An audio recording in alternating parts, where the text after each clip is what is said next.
My name is Michael Kamzad. I am a Blackfeet. We're going to talk a little bit about with the buffalo, the food sources that we use as Native Americans still to this day, and some of the plants and herbs that we pick for survival that we have to use.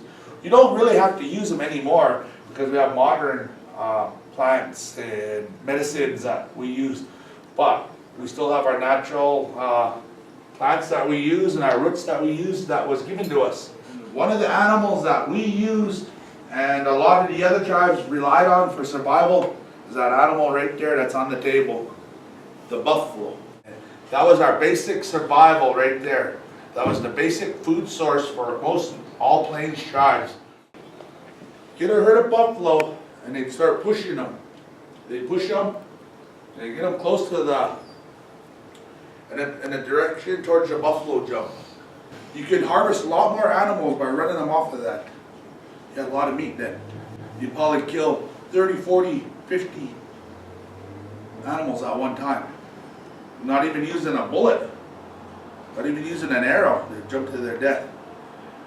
So now they would after the horse came, so it made it a lot easier. They could shoot the buffalo off of a horse, and they could also transport that animal using the horse. Nice and soft. This was harvested in the winter time, so you can see the hair is thick.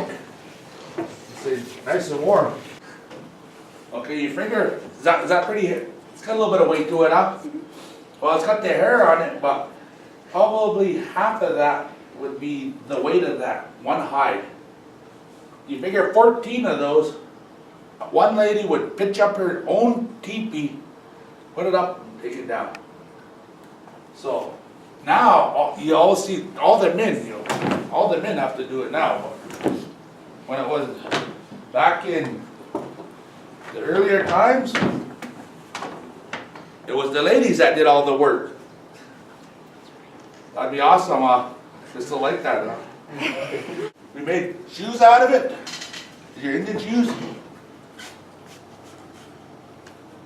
The sole was actually used to be the rawhide sole, but then they get this wet and they mold it to your foot, and then they used to sew it with this together with sinew.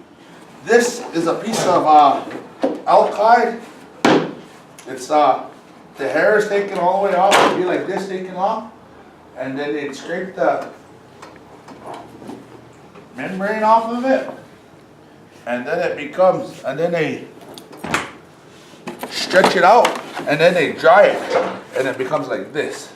They scrape it all off, and then they use brains. They boil brains and they make it a paste, and they put it on there, and then they start working it. They take that, I think it's on the inside, and they start working it back in what they usually use as a log, and they stick the hide over it, start working the chemical, the brain and the other stuff that made the paste. They rub it on there, they start working it. You'd always see, like in pictures, you'd see like a lady, this would be staked out on the ground. They'd be scraping that off of there. There's scrapers for that.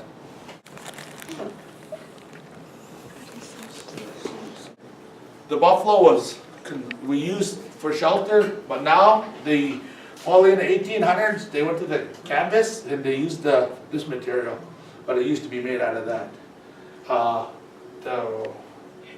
They were not very big like some of the lodges today are. Some of them are 24-footers, huge lodges. They never used to be that way because they were like 14 to 16 feet lodges, so they could carry them. If you made something really huge, you wouldn't be able to carry it around. The tribes were nomadic. That means you had to travel from place to place, and you just took with your belongings, so you could pack up and leave at any time. That was our basic survival right there. That was the basic food source for most all Plains tribes. Say if you're like in the winter time and you're out on somewhere and there was no wood, how would you stay warm? There you go, buffalo chips. They were like Presto logs. They would get combined and they'd use that. That was part of the means of survival. And there's a lot that goes to native survival back in the time when they had to use the animals for shelter, for clothing, for food, medicines, tools, everything came off of that. The horn was used for a cup to drink. They also made cooking utensils out of this, spoons. Bladder off of this animal was used to carry water.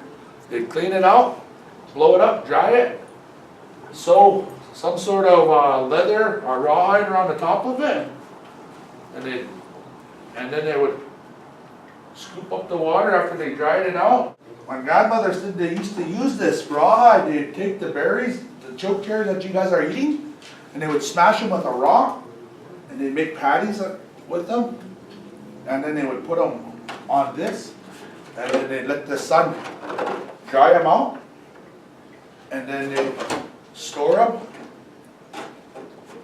and then in the wintertime they would have their berries. They would have. This wasn't the only meat that we ate. We had other deer, moose, elk. We harvested the animals in the fall time just like they do now. And you waited till the animal got its fur, till the hair was thick on it. So they'd harvest those animals when the hair was thick. Why do you think they harvested them then? Keep you warm? Keep you warm. In the springtime, when the hair was not so thick, they would harvest them again. They would use it during that time so they didn't have to scrape off that much hair. So we would, to make a lodge. We have a teepee over here on the other side here that I'll be showing you. But the animal provided almost everything that we needed. Certain time of the year we had times to pick our roots.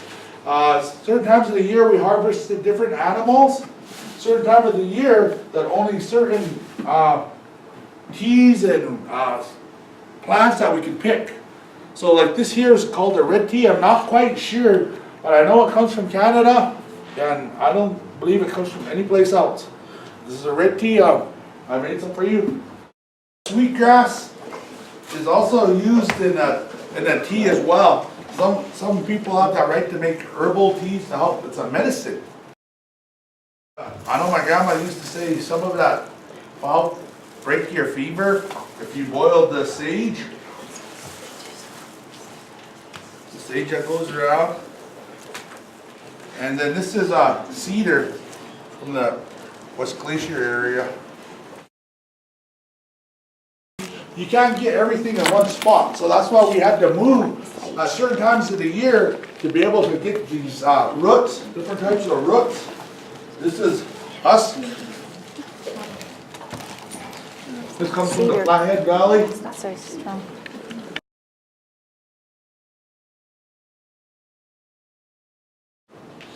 I just don't think the Native Americans stayed out on the flats in the wintertime because the drifts. You'd always want to stay where it was covered, the river bottoms. Look all through Yellowstone River here. You'd have all this coverage of the forage of the trees, the water. You had animals, your horses would be able to be sheltered, and you'd have food for them because there'd be grass underneath. You get up on the ridges, there'd be drifts all over. Winter months were always tough on anybody on the northern, like you said, up here in the north. You had to prepare. You had to get ready for winter, just like we do today. We still have to get ready for winter.